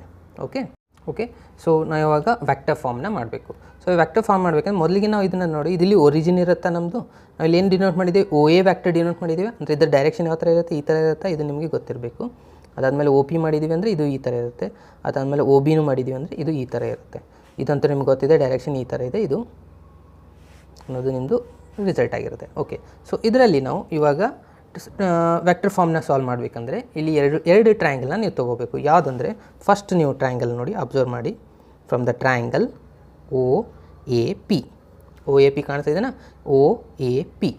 ಸೊ ಈ ಟ್ರಯಾಂಗಲಲ್ಲಿ ವೆಕ್ಟರ್ ಎಡಿಷನ್ ರಿಸಲ್ಟ್ನ ನೀವು ತೊಗೋಬೇಕು. ವೆಕ್ಟರ್ ಎಡಿಷನ್ ರಿಸಲ್ಟ್ನ ನೀವು ತೊಗೊಂಡ್ರೆ ಏನಾಗುತ್ತೆ ನೋಡಿ, ಯಾವ ಥರ ಬರುತ್ತೆ ಅಂತಂದರೆ ಒ ಎ ಪಿ ತೊಗೊಂಡ್ರೆ ನಾನು ಇಲ್ಲಿ ರಫಲ್ಲಿ ತೋರಿಸ್ತಾ ಇದ್ದೀನಿ ನೋಡಿ. ಒ ಎ ಪಿ ಟ್ರಯಾಂಗಲ್ ಎಲ್ಲಿದೆ ಅಂದರೆ ಇದು ಒರಿಜಿನ್, ಇದು ಒ ಎ ಅನ್ನೋದು ಒಂದು ವೆಕ್ಟರ್ ಇದೆ, ಆಮೇಲೆ ಇಲ್ಲಿ ಪಿ ಇದೆ, ಇದು ಈ ಪಿ ಅನ್ನೋದು. ಸೊ ಇಲ್ಲಿಂದ ಇಲ್ಲಿ ಹೋಗಿದೆ ಅದು ಪೊಸಿಷನ್ ವ್ಯಾಕ್ಟರ್ ಇದೆ, ಅದು ಆರ್ ವ್ಯಾಕ್ಟರ್ ಇದೆ, ಇದು ವ್ಯಾಕ್ಟರ್ ಎ ಇದೆ, ಕರೆಕ್ಟಾ. ಸೊ ಇದ್ರದ್ದು ವ್ಯಾಕ್ಟರ್ ಎಡಿಷನ್ ನೀವು ಹಾಕೊಂಡ್ರೆ ಏನಾಗುತ್ತೆ ನೋಡಿ. ಸೊ ಒ ಎ ಫಸ್ಟ್ ಬರುತ್ತಾ, ಅದಾದಮೇಲೆ ಎ ಇಂದ ಸ್ಟಾರ್ಟ್ ಆಗಿದ್ದು ಎ ಪಿ ಬರುತ್ತೆ, is equals to O A ಬರುತ್ತೆ, ಸಾರಿ ಒ ಪಿ ಬರುತ್ತೆ, ಕರೆಕ್ಟ್. ಇದು ನಿಮ್ಮದು ಫಾರ್ಮುಲಾ ಆಗುತ್ತಾ. ಸೊ ಇದು ಎಡಿಷನ್ ಆಫ್ ಅ ವ್ಯಾಕ್ಟರ್ ಆಗುತ್ತೆ. ಸೊ ಇದನ್ನು ನಾವು ಇಲ್ಲಿ ಯೂಸ್ ಮಾಡ್ಕೊಳ್ಬೇಕು. ಇವಾಗ ಒ ಎ ಅಂತಂದರೆ ಗೊತ್ತಿದೆ ನಮಗೆ, ಎ ವ್ಯಾಕ್ಟರ್ ಮತ್ತು ಒ ಪಿ ಅಂದರೆ ಆರ್ ವ್ಯಾಕ್ಟರ್. ಓಕೆ, ಅದನ್ನು ನಾನು ಇಲ್ಲಿ ಬರೆದಿದ್ದೀನಿ ನೋಡಿ. Okay, triangle O A P is equals to O A plus A P. ಇಲ್ಲಿದೆ O A plus A P is equals to O P. O A ಅಂತಂದರೆ ಏನು ತೊಗೊಂಡಿದ್ದೀರಾ, ವ್ಯಾಕ್ಟರ್ ಎ ತೊಗೊಂಡಿದ್ದೀರಾ, ಅದನ್ನ ಇಲ್ಲಿ ಬರೆದಿದ್ದೀನಿ. A P as it is ಬರೆದಿದ್ದೀನಿ. ಅದಾದಮೇಲೆ vector R as it is. Okay, ಅದಾದಮೇಲೆ A P is equals to ಇದನ್ನು ಏನು ಈ ಸೈಡ್ ಶಿಫ್ಟ್ ಮಾಡ್ಕೊಂಡ್ರೆ ಏನಾಗುತ್ತೆ ನೋಡಿ, ಮೈನಸ್ ಎ ಆಗುತ್ತಾ. ಸೊ ಅದನ್ನು ನಾನು ಇಲ್ಲಿ ಬರೆದಿದ್ದೀನಿ. ಇದು ಕ್ಲಿಯರ್ ಆಯ್ತಾ. So vector A P is equals to R minus A. So ನಾನಿಲ್ಲಿ ಇನ್ನೂ ಒಂದು ಟ್ರಯಾಂಗಲ್ ತೊಗೋತಾ ಇದ್ದೀನಿ. ಯಾವುದಪ್ಪ ಟ್ರಯಾಂಗಲ್ ಅಂದರೆ ಟ್ರಯಾಂಗಲ್ ಒ ಎ ಬಿ ತೊಗೋತಾ ಇದ್ದೀನಿ. ಒ ಎ ಬಿ ಎಲ್ಲಿದೆ ನೋಡಿ, ಇಲ್ಲಿದೆ ಒರಿಜಿನು, ಇಲ್ಲಿಂದ ಬಂದಿದ್ದು ಇದು ವ್ಯಾಕ್ಟರ್ ಎ ಇದೆ, ಒ ಎ ಇದೆ, ಇಲ್ಲಿಂದ ಇದು ಬಂದಿದ್ದು ಒ ಬಿ ಇದೆ. ಸೊ ಇದನ್ನು ಜಾಯಿಂಟ್ ಹಾಕೋದು, ಇದು ಒ ಬಿ ಆಗುತ್ತೆ. ಅಂದರೆ ಇಲ್ಲಿಂದ ಇದಕ್ಕೂ ಎಡಿಷನ್ ವ್ಯಾಕ್ಟರ್ ಹಾಕಿದ್ರೆ ಏನಾಗುತ್ತೆ ನೋಡಿ, O A plus A B is equals to, ಇಲ್ಲಿಂದ ಇಲ್ಲಿ ಹೋದರೆ ಇದು ಬಂದುಬಿಡುತ್ತೆ ಆನ್ಸರ್ ಯಾವುದು, ಒ ಬಿ ಬರುತ್ತೆ, ಕರೆಕ್ಟಾ. ಸೊ ಇದನ್ನು ನಾನು ಇಲ್ಲಿ ನೆಕ್ಸ್ಟ್ ಟ್ರಯಾಂಗಲಲ್ಲಿ ಯೂಸ್ ಮಾಡ್ಕೊಂಡಿದ್ದೀನಿ. ಏನಿದೆ ನೋಡಿ ಇಲ್ಲಿ triangle O A plus A B is equals to O B. O A B P ತೊಗೊಳೋಗಿಲ್ಲ, ಇಲ್ಲಿ ನಾನು ಟ್ರಯಾಂಗಲ್ ತೊಗೊಂಡಿದ್ದು ಒ ಎ ಬಿ ತೊಗೊಂಡಿದ್ದೀನಿ, ಕರೆಕ್ಟಾ. ಸೊ ಒ ಎ ಬಿ ತೊಗೊಂಡಿದ್ರೆ ಇದರಲ್ಲಿ ಏನು ಬರುತ್ತೆ ನೋಡಿ, O A B is equals to O B ಬರುತ್ತೆ. ಅದನ್ನು ನಾನು ಇಲ್ಲಿ ಫಿಲಪ್ ಮಾಡೀನಿ. ಒ ಎ ಅಂತಂದರೆ ಏನು ತೊಗೊಂಡಿದ್ದೀರಾ, ಎ ವ್ಯಾಕ್ಟರ್ ತೊಗೊಂಡಿದ್ದೀರಾ, ಎ ಬಿಗೆ as it is. O B ಅಂತಂದರೆ ಬಿ ವ್ಯಾಕ್ಟರ್ ಡಿನೋಟ್ ಮಾಡಿದ್ದೀರಾ, ಅದನ್ನು ನಾನು ಇಲ್ಲಿ ಬರ್ತೀನಿ. ಇಲ್ಲಿನೂ ಎ ವ್ಯಾಕ್ಟರ್ ಈ ಸೈಡ್ ಶಿಫ್ಟ್ ಮಾಡಿಕೊಂಡ್ರೆ ಮೈನಸ್ ಐ ಆಗುತ್ತೆ. ಸೊ ಎ ಬಿ ಸಿಕ್ತು, ಎ ಪಿ ಸಿಕ್ತು. ಓಕೆ, ಇವಾಗ ನೋಡಿ ನೀವು ಇಲ್ಲಿ ಯಾವ ರಿಸಲ್ಟ್ಸ್ ನೋಡಬೇಕಪ್ಪ ಅಂತಂದರೆ ಎ ಪಿ ವ್ಯಾಕ್ಟರ್ನ ನೋಡಿ ಮತ್ತು ಎ ಬಿ ವ್ಯಾಕ್ಟರ್ನ ನೋಡಿ. ಎ ಪಿ ವ್ಯಾಕ್ಟರ್ ಇಲ್ಲಿದೆನಾ, ಸೊ ಇದು ನಿಮ್ಮದು ಎ, ಇಲ್ಲಿದೆ ಪಿ ವ್ಯಾಕ್ಟರ್, ಸೊ ಇಲ್ಲಿ ಬಿ ಇದೆ. ಸೊ ಇಲ್ಲಿಂದ ನಿಮ್ಮದು ಪಿ ವ್ಯಾಕ್ಟರ್, ಇದು ಎ ಪಿ ಬಿ ಇದೆ. ಸೊ ಇದು ಎಲ್ಲ ಎರಡರದ್ದು ಡೈರೆಕ್ಷನ್ ಇದೇ ಥರನೇ ಇರೋದು. A P vector A B vector, ಇದು ಎ ಪಿ ಇದೆ, ಇದು ಎ ಬಿ ಇದೆ. ಸೊ ಎರಡೂ ರಿಸಲ್ಟ್ಸ್ ಕೋಲಿನಿಯರ್ ಆಗಿದ್ದರೆ ಇದು ಪ್ಯಾರಲಲ್ ಅಂತಲೇ ನೀವು ಕನ್ಸಿಡರ್ ಮಾಡ್ಬೋದು. ಕರೆಕ್ಟಾ? ಯಾವಾಗ 3 ಪಾಯಿಂಟ್ಸ್ ಕೋಲಿನಿಯರ್ ಆಗಿರ್ತವೆ ಅವು ಪ್ಯಾರಲಲ್ಲು ಆಗಿರ್ತವೆ ಅಂತ ಅರ್ಥ. ಗೊತ್ತಾಯ್ತಾ? ಸೊ ಯಾವಾಗ ಪ್ಯಾರಲಲ್ ಆಗಿದ್ದ ಕಂಡೀಷನ್ ಏನಿತ್ತು ನಾನು ಹಿಂದಿನ ವೀಡಿಯೋದಲ್ಲಿ ಹೇಳಿದ್ದೇನಲ್ಲ. So A P is equals to vector A P is equals to A B ಇದೆಯಲ್ಲ, so lambda into A B ಆಗುತ್ತೆ. ಸೊ ನಾವು ಹಿಂದಿನ ರಿಸಲ್ಟಲ್ಲಿ ನಾವು ಇದೇ ಥರ ಯೂಸ್ ಮಾಡ್ಕೊಂಡಿದ್ದೀವಿ. ಅಲ್ಲಿನೂ ಏನು ಬಂದಿತ್ತು, ಬಿ ವ್ಯಾಕ್ಟರ್ ಬಂದಿತ್ತು, ಅದಕ್ಕೆ ನೀವು ಲ್ಯಾಂಬ್ಡಾ ಇಂಟು ಬಿ ತೊಗೊಂಡಿದ್ರಿ. ಇಲ್ಲಿ A P is equals to lambda into A B ತೊಗೋಬೇಕು. ಯಾಕಂದರೆ ಇವು ಕೂಡ ಪ್ಯಾರಲ್ ಆಗಿರ್ತವೆ. ಯಾವ ಲೈನ್ ಕೋಲಿನಿಯರ್ ಇರ್ತಾವೆ ಅವು ಪ್ಯಾರಲ್ಲೂ ಆಗಿರ್ತವೆ. ಹಾಗಾಗಿ so A P is equals to A B ಅಂತ ನಾನು ಬರ್ತೀನಿ. ಅದನ್ನು ಲ್ಯಾಂಬ್ಡಾ ಬರೀಬೇಕು. ಲ್ಯಾಂಬ್ಡಾ ಅಂದರೆ ಅದು ಕಾನ್ಸ್ಟೆಂಟ್ ಆಗುತ್ತೆ. ಓಕೆ, ಸೊ ನಾನು ಈ ಪಾಯಿಂಟ್ನ ಇವಾಗ ತೊಗೋತಾ ಇದ್ದೀನಿ ನೋಡಿ. ಓಕೆ, ಸೊ ಇಲ್ಲಿ ಏನು ಬರ್ತೀನಿ ನೋಡಿ, A P and A B are collinear vector ಆಗಿತ್ತಂದರೆ ಅದು ಪ್ಯಾರಲ್ ಆಗಿರುತ್ತೆ. ಸೊ ಹಾಗಾಗಿ A P is equals to A P vector is equals to lambda into A B vector. A P vector already ನಾವು ಇಲ್ಲಿ ಫೈಂಡ್ ಔಟ್ ಮಾಡಿದ್ದೀವಿ. ಎಷ್ಟು ಬಂದಿದೆ ನಮ್ಗೆ answer? Vector R minus vector A ಬಂದಿದೆ. ಇದನ್ನು ನಾನು ಇಲ್ಲಿ ಫಿಲಪ್ ಮಾಡಿದೆ. ಅದಾದಮೇಲೆ lambda A B vector answer ಎಷ್ಟು ಬಂದಿದೆ? ಬಿ ಮೈನಸ್ ಎ ಬಂದಿದೆ. ಕರೆಕ್ಟಾ? So finally R vector is equals to ಬರೆದ್ರೆ ಏನಾಗುತ್ತೆ ನೋಡಿ, ಮೈನಸ್ ಎ ಇದೆ, ಈ ಸೈಡ್ ಬಂದರೆ ಪ್ಲಸ್ ಆಗುತ್ತೆ. So A plus lambda into B vector minus A vector. ಇದು ನಿಮ್ಮದು ವ್ಯಾಕ್ಟರ್ ಫಾರ್ಮ್ ಮುಗೀತು. ಇಷ್ಟೇ ಇರೋದು. ಇಲ್ಲಿ 2 ರಿಸಲ್ಟ್ ಬರ್ತವೆ ಟ್ರಯಾಂಗಲು. ಈ 2 ರಿಸಲ್ಟ್ಸ್ನ ತೊಗೊಂಡು ನೀವೇನು ಮಾಡ್ಬೋದು, triangle vector addition triangle formula apply ಮಾಡಿದರೆ, ಸೊ ಇದರ ಪ್ರಕಾರ ನೀವು ಇಲ್ಲಿ ಎ ಪಿ ರಿಸಲ್ಟ್ ಬರುತ್ತೆ, ಎ ಬಿ ರಿಸಲ್ಟ್ ಬರುತ್ತೆ. ಇವೆರಡು ಕೋಲಿನಿಯರ್ ಇದ್ದಾವೆ, ಹಾಗಾಗಿ ಇಲ್ಲಿ ಲ್ಯಾಂಬ್ಡಾ ಬಂತು. ಮತ್ತು ಅದೇ ರೀತಿ ಪಿ ವಿ ಎಸ್ ರಿಸಲ್ಟೇ, ಆದರೆ ಇಲ್ಲಿ ಎ ಪಿ ರಿಸಲ್ಟ್ಸ್ನ ಫಿಲಪ್ ಮಾಡಿ ಎನ ಶಿಫ್ಟ್ ಮಾಡ್ಕೊಂಡು ಇದು ವ್ಯಾಕ್ಟರ್ ಫಾರ್ಮ್ ಬಂತು. ಇದು ಕ್ಲಿಯರ್ ಆಯಿತಾ? ಇದು ಸಿಂಪಲ್ ಇದೆ. ಸೊ ನಮ್ಗೆ ಇವಾಗ ಏನು ಸಿಕ್ತು, ವ್ಯಾಕ್ಟರ್ ಫಾರ್ಮ್ನಲ್ಲಿ ಫಾರ್ಮುಲಾ ಸಿಕ್ತು. ಇದಾದಮೇಲೆ ನೆಕ್ಸ್ಟ್ ಏನು ಮಾಡಬೇಕು ನಾವು, ಅದೇ ಕಾರ್ಟೇಷನ್ ಫಾರ್ಮ್ ಮಾಡಬೇಕಂತಂದರೆ ಏನಿದೆ ನಮ್ಮದು ರಿಸಲ್ಟ್ ನೋಡಿ. ಫಸ್ಟ್ ನಾನು ಇಲ್ಲಿ ಬರ್ಕೋತಾ ಇದ್ದೀನಿ ಇದನ್ನು. Vector result vector R is equals to vector A plus lambda into B minus A. ಕರೆಕ್ಟಾ? ಓಕೆ, ಸೊ ನಾವು ಇವಾಗ ವ್ಯಾಕ್ಟರ್ ಆರ್ ಅಂತಂದರೆ ಇದು ಪೊಸಿಷನ್ ವ್ಯಾಕ್ಟರ್ ಇದೆ. ವ್ಯಾಕ್ಟರ್ ಆರ್ ರಿಸಲ್ಟ್ ಏನಿದೆ, ನಾನು ಪಾಯಿಂಟ್ಸ್ ಮಾತ್ರ ಬರಿತಾ ಇದ್ದೀನಿ ಇಲ್ಲಿ. ಎಕ್ಸ್ ವೈ ಝೆಡ್ ನೀವು ಬೇಕಿದ್ರೆ ವ್ಯಾಕ್ಟರ್ ಪೂರ ಕಂಪ್ಲೀಟಾಗಿ ಬರೆದ್ರು ನಡೆಯುತ್ತೆ. Okay, is equals to vector A is equals to ಏನಿದೆ ನೋಡಿ ಪಾಯಿಂಟ್ಸು, x1, y1, z1 ಇದೆ, ಪ್ಲಸ್ ಲ್ಯಾಂಬ್ಡಾ ಇಂಟು ಬ್ರ್ಯಾಕೆಟ್. ಇಲ್ಲೇನಿದ್ರೆ ಬಿ ಮೈನಸ್ ಎ, 2 ವ್ಯಾಕ್ಟರ್ನ ಸಬ್ಸ್ಟ್ರಾಕ್ಟ್ ಮಾಡ್ಕೋಬೇಕು. ಇವಾಗ ಯಾವುದು ವ್ಯಾಕ್ಟರ್ ಬಿನ ವ್ಯಾಕ್ಟರ್ ಎಯಲ್ಲಿ ಸಬ್ಸ್ಟ್ರಾಕ್ಟ್ ಮಾಡಬೇಕು. ವ್ಯಾಕ್ಟರ್ ಬಿನ ವ್ಯಾಕ್ಟರ್ ಎಯಲ್ಲಿ ಸಬ್ಸ್ಟ್ರಾಕ್ಟ್ ಮಾಡಬೇಕಂದ್ರೆ ಇದು ಭಾಳ ಸಿಂಪಲ್ ಇದೆ. ಐ ಟು ಐನ ಸಬ್ಸ್ಟ್ರಾಕ್ಟ್ ಮಾಡ್ಕೋತಿದ್ರಿ, ಜೆ ಟು ಜೆನ ಸಬ್ಸ್ಟ್ರಾಕ್ಟ್ ಮಾಡ್ತಿದ್ರಿ, ಆಮೇಲೆ ಕೆ ಟು ಕೆನ ಸಬ್ಸ್ಟ್ರಾಕ್ಟ್ ಮಾಡ್ತೀರಿ. ಇಲ್ಲಿ ಏನು ಮಾಡಬೇಕು, ಈ ಫಸ್ಟ್ ಕೋಆರ್ಡಿನೇಟ್ನ ಸಬ್ಸ್ಟ್ರಾಕ್ಟ್ ಮಾಡ್ಕೊಂಡ್ಬಿಟ್ರೆ ಮುಗೀತು. ಅದೇ ನಿಮ್ಮದು ಬಿ ಮೈನಸ್ ಎ ಬರುತ್ತೆ. ಇಲ್ಲಿ ಬಿ ಇದೆ, ಇಲ್ಲಿ ಎ ಇದೆ, ಅಂದರೆ x2 ಮೈನಸ್ x1 ಬರುತ್ತೆ. First point x2 minus x1, ಯಾಕಂದರೆ ಬಿ ಮೈನಸ್ ಎ ಇದೆ. ಅದಾದಮೇಲೆ y2 ಮೈನಸ್ y1 ಬರುತ್ತೆ. Next point y2 minus y1 ಬರುತ್ತೆ. ಅದಾದಮೇಲೆ last point z2 minus z1. ಕರೆಕ್ಟಾ? ಓಕೆ, ಸೊ ಇದು ನಮ್ಮದು ರಿಸಲ್ಟ್ ಸಿಕ್ತು. ಸೊ ಇದಾದಮೇಲೆ ಇನ್ನು ಲ್ಯಾಂಬ್ಡಾ ವ್ಯಾಲ್ಯೂ ಫೈಂಡ್ ಮಾಡಬೇಕು. ಅದರ ಸಲುವಾಗಿ ನಾನು ಇನ್ನೊಂದು ಸ್ಟೆಪ್ ಬರ್ಕೋತಾ ಇದ್ದೀನಿ ಇಲ್ಲಿ. ಓಕೆ, ಸೊ ಇದನ್ನು x1 y1 z1 ಇಲ್ಲಿ ಲ್ಯಾಂಬ್ಡಾ ಮಲ್ಟಿಪ್ಲೈ ಮಾಡ್ಕೊಂಡು ಬರ್ಕೊಂಬಿಡಿದೆ. ಏನಾಗುತ್ತೆ, lambda into x2 minus x1. ಅದಾದಮೇಲೆ ಮತ್ತೆ lambda into y2 minus y1. ಅದಾದಮೇಲೆ lambda into z2 minus z1. ಇದು ಕ್ಲಿಯರ್ ಆಯಿತಾ? ಓಕೆ, ಜಸ್ಟ್ ನಾನು ಏನು ಮಾಡಿದೆ, ಲ್ಯಾಂಬ್ಡಾ ಎಲ್ಲ ಕಡೆನೂ ಮಲ್ಟಿಪ್ಲೈ ಮಾಡಿದೆ. ಇವಾಗ ಏನು ಮಾಡಬೇಕು, ಆ್ಯಡ್ ಮಾಡ್ಕೋಬೇಕು ಇವೆಲ್ಲ ರಿಸಲ್ಟ್ಸು. ಆವಾಗ ಆ್ಯಡ್ ಮಾಡಿ ಎಕ್ಸ್ ಇಸ್ ಈಕ್ವಲ್ಸ್ ಟು ನೀವು ಬರ್ಕೋಬೇಕಾಗುತ್ತೆ. X Y Z is equals to x1 ಇದ್ರ ಜೊತೆ ಆ್ಯಡ್ ಮಾಡಬೇಕು. ಏನಾಗುತ್ತೆ ನೋಡಿ, x1 plus lambda into x2 minus x1 ಆಯಿತು. ಕರೆಕ್ಟಾ? ಸೊ ಅದೇ ರೀತಿ ನೆಕ್ಸ್ಟ್ ಪಾಯಿಂಟ್ ಮಾಡಿದರೆ y1 ಇದೆ, ಇಲ್ಲಿ y1 plus lambda into y2 minus y1 ಆಯಿತು. ಅದೇ ರೀತಿ ನೆಕ್ಸ್ಟ್ z1 ಇಲ್ಲಿ ಪ್ಲೇಸ್ ಇಲ್ಲ, ಕೆಳಗಡೆ ಬರಿತಾ ಇದ್ದೀನಿ. z1 plus lambda into Z2 minus Z1 ಆಯಿತು. ಇದು ಕ್ಲಿಯರ್ ಆಯಿತಾ? ಓಕೆ. ಸೊ ಇದಾದಮೇಲೆ ಇಕ್ವೇಟ್ ಮಾಡ್ಕೋಬೇಕು, ಯಾಕೆ ಎರಡು ರಿಸಲ್ಟ್ಸ್ ಈಕ್ವಲ್ ಇದಾವೆ ಇಲ್ಲಿ, ಅಂದರೆ ಕರೆಸ್ಪಾಂಡಿಂಗ್ ಎಲಿಮೆಂಟ್ಸ್ ಈಕ್ವಲ್ ಇದಾವೆ. ಎಕ್ಸ್ ಇಸ್ ಈಕ್ವಸ್ ಇದು ಕಂಪ್ಲೀಟ್ ಟರ್ಮ್ ಆಯಿತಾ? ಓಕೆ, ಇದನ್ನು ನಾನು ಒಂದು ರಿಸಲ್ಟ್ ನಾನು ತೊಗೋತಾ ಇದ್ದೀನಿ. X is equals to x1 plus lambda into x2 minus x1 ಇದೆ, ಕರೆಕ್ಟ್? ಸೊ ಇದು ಒಂದೇ ರಿಸಲ್ಟ್ನ ತೊಗೊಂಡು ಲ್ಯಾಂಬ್ಡಾ ವ್ಯಾಲ್ಯೂನ ಫೈಂಡ್ ಮಾಡಿ. ಅದೇ ರೀತಿಯೂ ಉಳ್ಕಿದ ರಿಸಲ್ಟ್ ಬರೋದಾ? ಓಕೆ. ಸೊ ಇವಾಗ x1 ಇದೆ, ಈ ಸೈಡ್ ಶಿಫ್ಟ್ ಮಾಡ್ಕೊಂಡ್ರೆ ಏನಾಗುತ್ತೆ ನೋಡಿ, ಇದನ್ನು ಈ ಸೈಡ್ ಬರ್ತಾ ಇದ್ದೀನಿ. Lambda into x2 minus x1 is equals to x1 ಇದ್ದಿದ್ದು ಈ ಸೈಡ್ ಬಂದರೆ x ಮೈನಸ್ x1 ಆಗುತ್ತೆ. ಇಲ್ಲಿ ಇಂಟು ಇದೆ, ಸೊ ಇದನ್ನ ಈ ಸೈಡ್ ಶಿಫ್ಟ್ ಮಾಡ್ಕೊಂಡ್ರೆ ಲ್ಯಾಂಬ್ಡಾ ಇಸ್ ಈಕ್ವಸ್ ಟು ಎಷ್ಟು ಬರುತ್ತೆ? x minus x1 divided by, ಇಲ್ಲಿ ಇಂಟು ಇದ್ದು ಕೆಳಗಡೆ ಬಂದರೆ ಡಿವೈಡೆಡ್ ಬೈ ಆಗುತ್ತೆ, x2 ಮೈನಸ್ x1 ಆಗುತ್ತೆ, ಕರೆಕ್ಟಾ? ನಿಮಗೆ lambda is equals to 1 result ಸಿಗ್ತಾ? ಸೊ ಅದೇ ರೀತಿಯೂ ನೆಕ್ಸ್ಟ್ ರಿಸಲ್ಟ್ನು ನೀವು ಮಾಡ್ತಾ ಹೋಗಿ, ಅಲ್ಲಿನೂ ಅದೇ ಫಾರ್ಮುಲಾನೇ ಬರುತ್ತೆ, ಜಸ್ಟ್ ಎಕ್ಸ್ ಇದ್ದಲ್ಲೆಲ್ಲ y ರಿಸಲ್ಟ್ ಬರುತ್ತೆ. ಸೊ ಒಂದು ರಿಸಲ್ಟ್ ಮಾಡಿದರೆ ಸಾಕು, ಎಲ್ಲನೂ ಮಾಡಲೇಬೇಕಂತ ಏನಿಲ್ಲ. ಇದು ಬರೆದಾದ್ಮೇಲೆ ಡೈರೆಕ್ಟ್ ಇದು ಸ್ಟೆಪ್ ಬರೆದ್ರೆ ಮುಗೀತು. ಓಕೆ. ಸೊ ನಾನು ಇದನ್ನು ಡೈರೆಕ್ಟಾಗಿ ಬರಿತಾ ಇದ್ದೀನಿ.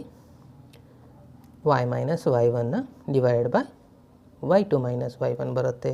ಅದೇ ರೀತಿ z ವ್ಯಾಲ್ಯೂನು ಮಾಡಿದರೆ ಅದನ್ನು ಅದೇ ರೀತಿ ಬರುತ್ತೆ, Z2 ಮೈನಸ್ Z1 ಸಿಗ್ತಾ ನಮಗೆ. ಅಂದರೆ ಕಾರ್ಟೇಷನ್ ಫಾರ್ಮ್ ಏನಾಯ್ತಪ್ಪ ಅಂತಂದರೆ x minus x1 divided by x2 minus x1. Okay. So is equals to y minus y1 divide by y2 minus y1, z minus z1 divided by z2 minus z1. Okay. So ಇದು ಆಯಿತು ನಮ್ಮದು Cartesian form. So ಇಷ್ಟು ಮಾಡಿದರೆ ನಿಮಗೆ ಮತ್ತೆ 5 marks ಬರುತ್ತೆ. Okay, ಇದಾಗಿತ್ತು ನಿಮ್ಮದು 5 ಮಾರ್ಕ್ಸ್ ಸೆಕೆಂಡ್ ಡೆರಿವೇಷನ್. ಬೇಕಿದ್ದರೆ ಒಂದು ಸ್ಕ್ರೀನ್ಶಾಟ್ ತೊಗೋತಿದ್ರೆ ತೊಗೋಬೋದು. ಇದೇ ರೀತಿ ನೀವು ಪ್ರಾಕ್ಟೀಸ್ ಮಾಡಿದರೆ ನಿಮಗೆ ಕಂಪ್ಲೀಟಾಗಿ 5 ಮಾರ್ಕ್ಸ್ ಬಂದೇ ಬರುತ್ತೆ. ಇಲ್ಲಿ ಏನಿಲ್ಲ, ಇಲ್ಲಿ 2 ರಿಸಲ್ಟ್ಸ್ ತೊಗೊತಾ ಇದ್ದರೆ ಟ್ರಯಾಂಗಲ್ ಅಲ್ಲಿ ಆನ್ಸರ್ ಬರುತ್ತೆ. ಇಲ್ಲಿ ಅದೇ ವ್ಯಾಲ್ಯೂಸ್ ಹಾಕೊಂಡು ಹೋಗಿ ಇಲ್ಲಿ ಬರೀ ಸಬ್ಸ್ಟ್ರಾಕ್ಟ್ ಮಾಡಿಕೊಂಡು ಅದರ ರಿಸಲ್ಟ್ ಇಡೋದು, ಆದಮೇಲೆ ಲ್ಯಾಂಬ್ಡಾ ಮಾಡೋದು, ಆಮೇಲೆ x1 y1 z1 ಮಲ್ಟಿಪ್ಲೈ ಮಾಡಿ ಎಕ್ಸ್ ವ್ಯಾಲ್ಯೂನ ಫೈಂಡ್ ಮಾಡಿಕೊಂಡ್ರೆ ಅದೇ ರೀತಿ ನೆಕ್ಸ್ಟ್ y z ಆನ್ಸರ್ ಬಂದೇ ಬರುತ್ತೆ. ಸೊ ಇಷ್ಟು ಬರೆದ್ರೆ ನಿಮಗೆ ಕಂಪ್ಲೀಟಾಗಿ 100% ಶೂರ್ 5 ಮಾರ್ಕ್ಸ್ ಬಂದೇ ಬರುತ್ತೆ. ಸಿಂಪಲ್ ಇದೆನಾ? ಓಕೆ ಸ್ಟೂಡೆಂಟ್ಸ್, ನಾನು ಇವತ್ತಿನ ದಿವಸ 2 ಡೆರಿವೇಷನ್ಗಳನ್ನು ಕಂಪ್ಲೀಟ್ ಮಾಡಿದೆ. ನಾನು ನೆಕ್ಸ್ಟ್ ವೀಡಿಯೋದಲ್ಲಿ ಉಳಿದಿರುವಂಥ ಇನ್ನೂ 2 ವೀಡಿಯೋಗಳನ್ನು ಅಪ್ಲೋಡ್ ಮಾಡ್ತೀನಿ. ಸೊ ಅಲ್ಲಿವರೆಗೂ ಇದನ್ನು ಕಂಪ್ಲೀಟಾಗಿ ವಾಚ್ ಮಾಡಿ ಪ್ರಾಕ್ಟೀಸ್ ಮಾಡಿದ್ರೆ ಭಾಳ ಇಂಪಾರ್ಟೆಂಟ್ ಇದೆ. ಸೊ ಅಟ್ ಎನಿ ಕಂಡೀಷನ್ ಇವೆರಡೂ ರಿಸಲ್ಟ್ ನಿಮಗೆ ಬಂದೇ ಬರಬೇಕು. ಪ್ರಾಕ್ಟೀಸ್ ಮಾಡಲಿ, 1 ಸತಿ ಮಾಡಿ, 2 ಸತಿ ಮಾಡಿ, 3 ಸತಿ ಮಾಡಿ, ಅದೇ ರೀತಿ ಕಂಟಿನ್ಯೂಸ್ ಆಗಿ ಪ್ರಾಕ್ಟೀಸ್ ಮಾಡ್ತಾ ಹೋಗಿ ಬಂದೇ ಬರುತ್ತೆ. ಸೊ ಇದನ್ನು ಮಾತ್ರ ನೀವು ಬಿಡೋ ಹಾಗೆ ಇಲ್ಲ. ಓಕೆ. ಸೊ ಉಳಿದಿರುವಂಥ ಇನ್ನೂ 2 ರಿಸಲ್ಟ್ನ ನಾನು ನೆಕ್ಸ್ಟ್ ವೀಡಿಯೋದಲ್ಲಿ ಅಪ್ಲೋಡ್ ಮಾಡ್ತೀನಿ. ಸೊ ಅಲ್ಲಿವರೆಗೂ ಕೀಪ್ ವಾಚಿಂಗ್.